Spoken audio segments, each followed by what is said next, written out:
Interested in learning about wine, but not sure where to start? You're in the right place. Welcome to the Cork and Fizz Guide to Wine podcast. I'm your host, Haley Bowman, and I'm so glad you're here. I'm a wine enthusiast turned wine educator and founder of the Seattle-based wine tasting business, Cork and Fizz. It is my goal to build your confidence in wine by making it approachable and lots of fun. You can expect to learn everything from how to describe your favorite wine to what to pair with dinner tonight, and so much more. Whether you're a casual wine sipper or a total cork dork like myself, this podcast is for you. So grab yourself a glass and let's dive in.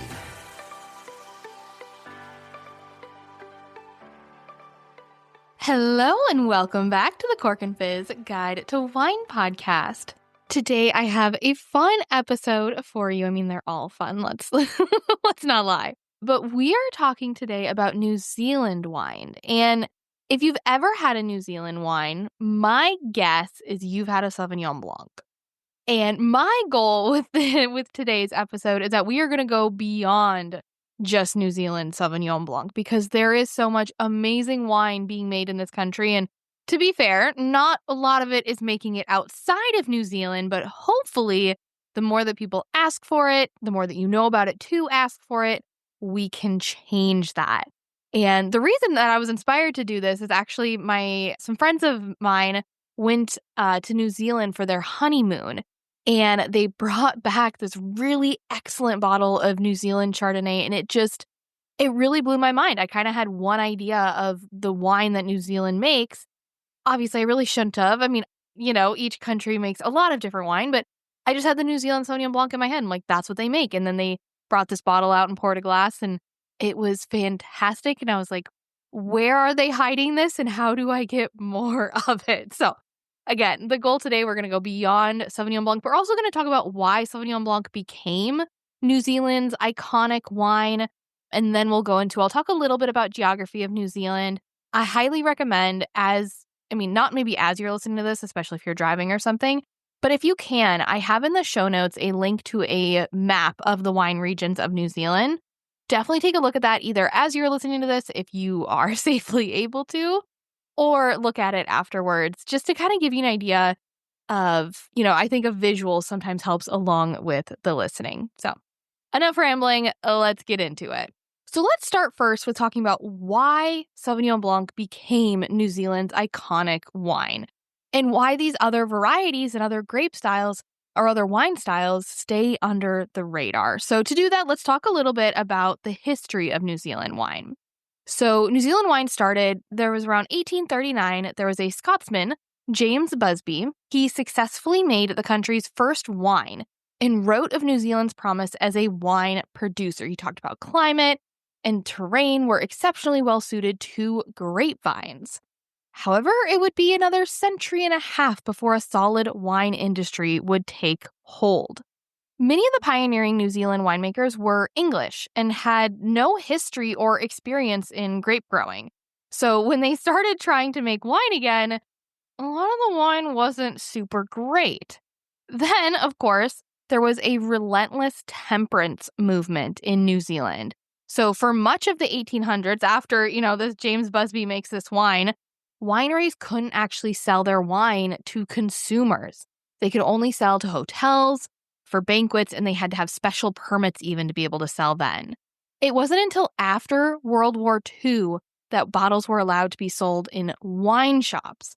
And it wasn't until the 1960s when wine could finally be sold in restaurants, but there was a 10 p.m. cutoff. So again, there were a lot of things that were holding back the wine industry in New Zealand. The tables only turned for the New Zealand wine industry when alcohol sales became less regulated at the end of the 1960s. New Zealand lost some of its vital export advantages for meat and dairy following the UK's accession to the European Union community in 1973. So then they had to turn to their wine production, and boy, did they turn to their wine production. From 1960 to 1980, New Zealand's wine production rose from 4 million to 50 million liters. And the most successful wine of them all was the Marlborough Sauvignon Blanc, especially from producers like Cloudy Bay, and that put New Zealand on the global wine map. The challenge now is that although producers are interested in showing that New Zealand is more than just a one-trick pony with their New Zealand Sauvignon Blanc, communicating this diversity internationally is not easy. So hopefully, with this podcast, you listening to this, we are going to change that. So let's dive right into some hidden gems that you should know about other types of wine. Obviously, there's way more than just what I'm listing now, but these are kind of the top wine varieties that I found beyond Sauvignon Blanc that I think you should keep a lookout for.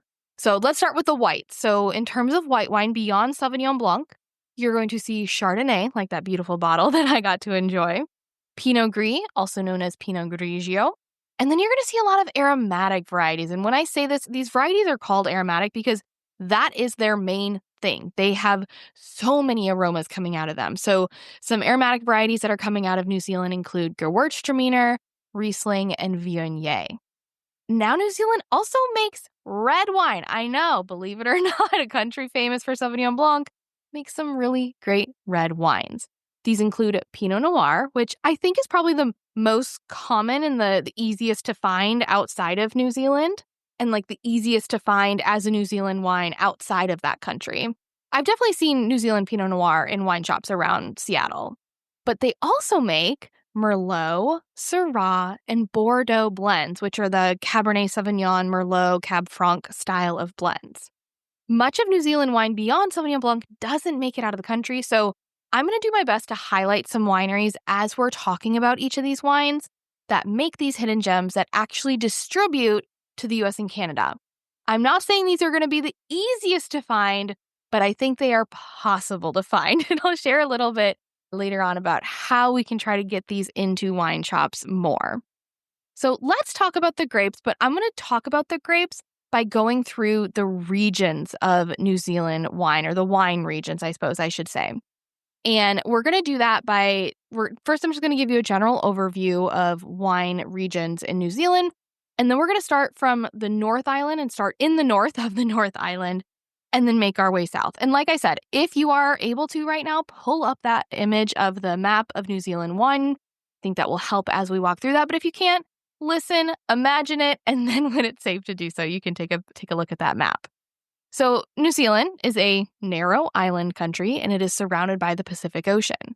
This means that no vineyard is more than 75 miles from the coast. So no surprise, there's going to be a coastal ocean influence that moderates the temperatures, and this results in a maritime climate across the country, basically mild winters, cool summers. However, these regions receive a lot of sunlight, and this is due to barely any pollution and the thinning ozone layer. This sunlight allows the grapes to achieve optimum ripeness without super high alcohol levels. A lot of times when you're in an area that has a lot of sun, you're going to get way too much sugar, which is going to result in super high alcohol. But here, it allows them to get to that ripeness because you have that coastal influence moderating the temperature. And so those two things just work beautifully in tandem. And like I said before, the country is split into two major islands. You have the North Island and the South Island. So let's start with the North Island. This island is generally warmer. It is closer to the equator. Remember, we are in the southern hemisphere. And this is where you'll actually find more of the Bordeaux-style reds and the Syrah. So let's talk about some little sub-regions. So in the far north, you have Northland. I don't have a lot of information about wine being made here, so I just wanted to mention it to you. Next, moving south, we have Auckland. This is the birthplace of New Zealand wine industry. It is home to some of the largest wineries in the country. A sub-region of Auckland is the Waiheke Island. And this island is known for their Bordeaux blends and their Syrah. So a lot of bigger style reds coming from this region. Then if we keep moving south and actually head to the east coast of the North Island, you will find Gisborne. The winemakers here focus on innovation and are making more diverse white wines like Gewürztraminer and even Viognier. These are those aromatic whites, remember. But truly what Gisborne is known for is Chardonnay. It's often called the Chardonnay capital of New Zealand. These Chardonnays are highly aromatic with rich, lush palates that are bursting with fruit. They're typically meant to be easy drinking, But some of the more intense versions have great longevity. Think like a white Burgundy from France. Now moving south, we are at Hawke's Bay. This is New Zealand's second largest wine region after Marlborough. It is best known for red blends and Chardonnay. So red blends, meaning a blend might not necessarily be a Bordeaux blend, which is like the blend of grapes from Bordeaux, France, but still is going to be a blend of lots of different red grapes. They are also known for aromatic white varieties and Syrah. So a lot of variety in this area. I love producing this podcast for you every week. But here's the truth. It's not free. That's why I'm so grateful for sponsors like the following brands supporting me so that I can share everything I love about wine with you. If you're able, show them some support back. I'll be honest, I never really believed chocolate could pair well with wine until I partnered with Bon Chocolates for a local event. Rasha, the owner, created 4 incredible truffles that matched perfectly with the wines we were tasting. Bon Chocolates is a European-inspired chocolatier right here in the Seattle area, making beautiful bonbons and confections with fine chocolate and all natural ingredients. No preservatives, just pure flavor. Visit their local shop in Bothell or order online at bonchocolates.com. They make the perfect gift. Anyone else guilty of opening a bottle of wine for just one glass and then finding it a week later in the fridge totally undrinkable? Yeah, that used to happen to me all the time until I started using the VacuVin Wine Saver. It's so simple to use, easy to throw in my bag if I'm heading to a friend's, and it keeps wine fresh for up to 10 days, proven by independent lab testing. VacuVin invented the original wine saver back in 1986, and now over 40 million wine lovers around the world use it. With VacuVin, you get to enjoy wine on your terms. Open Italian red for Tuesday pasta night, and it'll taste just as good a week later with pizza. Go to us.vacuvin.com and use code CORKANDFIZZ for 20% off your first order. I'm so grateful to the sponsors who help make this podcast possible. And today's sponsor is one I personally love, wine.com. You know I'm all about exploring new wines, but let's be real, it's not always easy to find unique bottles, especially if you're limited to what's near you. That's why I love shopping on wine.com. They have a huge selection, wines at every price point, user-friendly search features, and real wine experts ready to help you find your next favorite bottle. And here's a special deal just for you as a podcast listener. Get free shipping on orders over $150 at wine.com/corkfizz with promo code CORKFIZZ. My recommendation? Build a mix of 6 to 12 bottles to try. Some you know, some you've never heard of. Not sure what to pick? Message me. I'd love to help. Or take advantage of the live chat wine experts at wine.com. The Syrahs from Hawke's Bay are more perfumed and elegant with ripe fruit, supple tannins, and this lingering spice. Think more like a Rhone style, the Rhone Valley of France, versus the more big, bold, fruity style from Australia, which is actually obviously New Zealand's neighbor, just to the west. A standout here for Syrah from Hawke's Bay that is imported into the U.S. is Craigie Range. I don't know if I'm saying that right. Craigie is Craggy. Craigie Range. So you can ask about that. I'll mention this again later on, but when I, talk about these wineries that import, the thing is they import into the US, then they have to be picked up by a distributor who distributes the wine to different wine shops, and then that's where you can purchase. So how you can potentially find this is to go to your local wine shops and ask them if their distributor can get a hold of this wine. They will reach out to the distributor and see if they can get it to you. And the more we ask for it, hopefully the more it shows up. Another great wine from this region, right? We're still in the Hawke's Bay, and that is Chardonnay. Temata Winery in Hawke's Bay has been producing legendary Chardonnay since 1984.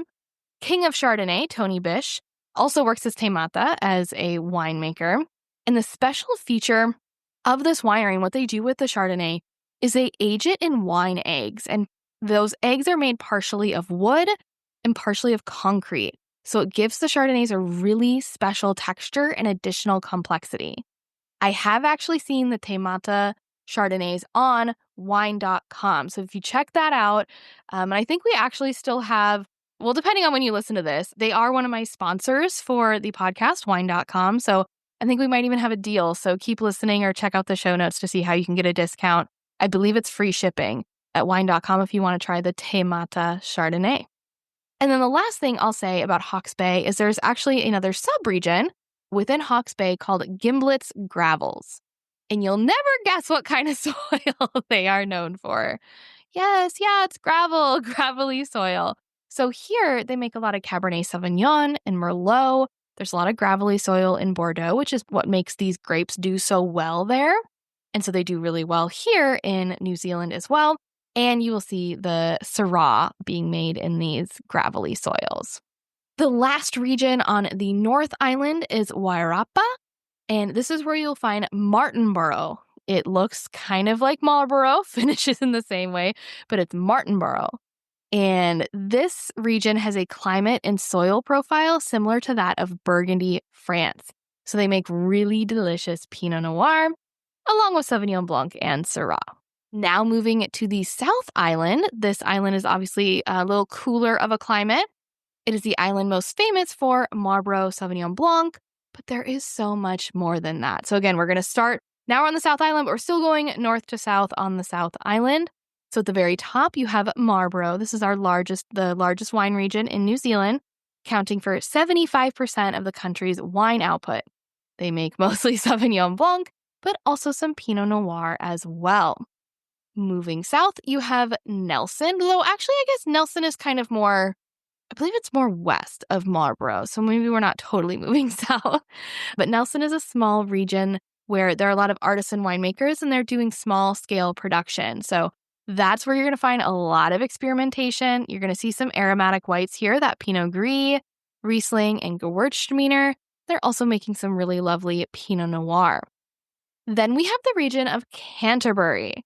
This is the largest region size-wise, so it spans nearly 200 kilometers of the South Island's eastern coastline. It has a cool, dry climate with good sunshine, long growing season, so that promotes the full varietal expression. It allows these grapes to really just imagine you're just allowing them to come into their own, right? Like you're giving them a chance to really become what they want to be. And so the wines here are renowned for their intense flavors, richness, and complex fruit. You're going to see a lot of Pinot Noir, Sauvignon Blanc, Chardonnay, and Pinot Gris.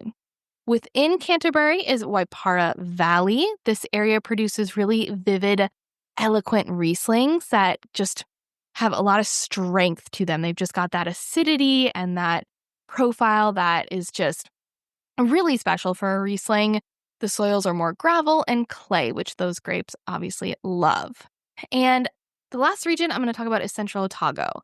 And honestly, beyond Marlborough, I feel like the other region that I've seen a decent amount of New Zealand wine from is, in the US, is Central Otago. And so I'm going to mention quite a few wineries within this one that import into either the US or Canada or both. So this region is the furthest south on the South Island, but they also have the Alps just to the west of them.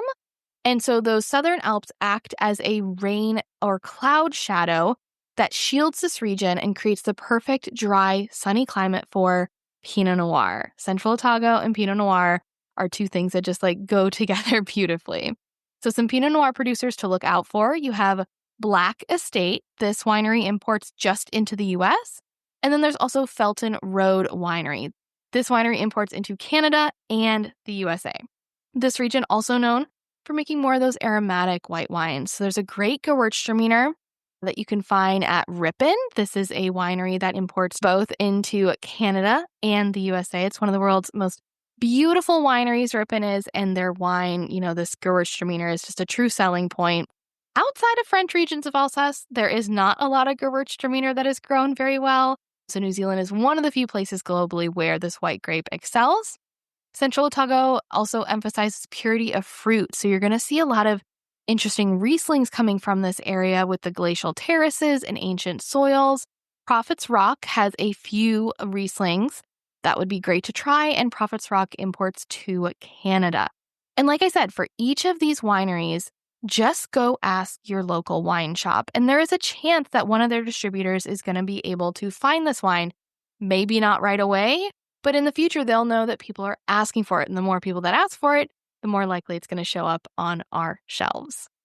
Okay, let's recap real quick. While New Zealand Sauvignon Blanc is great, there are many other grapes that grow in this region and wines to be on the lookout for. In particular, I recommend looking for, in terms of white wine, you're going to look for Chardonnay, Pinot Gris, Riesling, and Gewürztraminer. And for reds, look for Pinot Noir, Syrah, and our Bordeaux blends. Ask your local wine shop for these lesser-known varieties from New Zealand so that they know there's an interest, even if they don't have it now. If you keep asking for it, they're going to know that they should get it on their shelves. One of the main troubles finding something beyond Sauvignon Blanc for New Zealand is there isn't enough interest, but we can change that. I hope you enjoyed this episode of the Cork and Fizz Guide to Wine podcast. If you love this episode as much as I did, I'd love it if you could take a quick second to rate it and leave a review. And if you know a wine lover in your life that would enjoy this, please share it with them. It would mean the world to me. In next week's episode, we're talking about 3 major structural components in wine: tannin, acidity, and body. And even if these words sound familiar, I still recommend listening to the episode. By the end, you'll know exactly what these are and how to taste for them. And hey, you might learn a fun new trick. Thanks again for listening. And if you want to learn more about wine, come follow me at Cork and Fizz on Instagram. Cheers!